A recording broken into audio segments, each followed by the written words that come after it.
Emmanuel Cos parle d'une mise à l'abri humanitaire.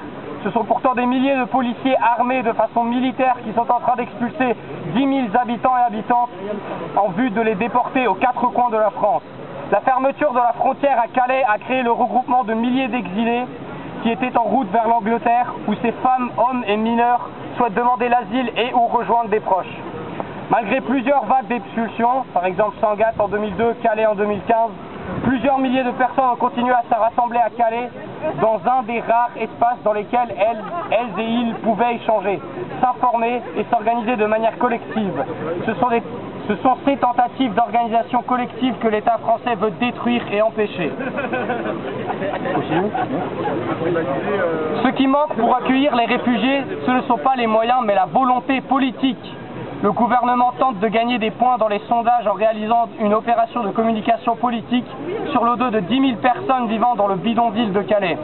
Mais en réalité, ce sont bien des logiques technocratiques et racistes qui animent son action et au-delà celle de l'État.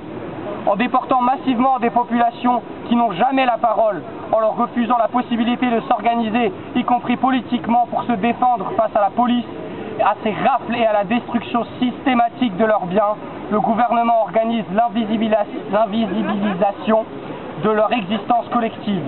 Ce même gouvernement a d'ailleurs interdit à Calais les manifestations des réfugiés et de leur soutien, tout en accordant le droit aux opposants, souvent le FN, de défiler.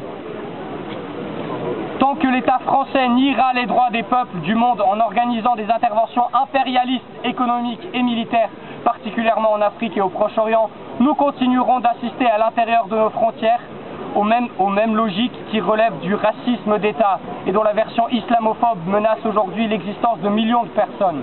La solution pour les réfugiés, c'est donc l'ouverture des frontières, la liberté de circulation et d'installation, la fin du harcèlement policier ici autant que l'arrêt des guerres impérialistes là.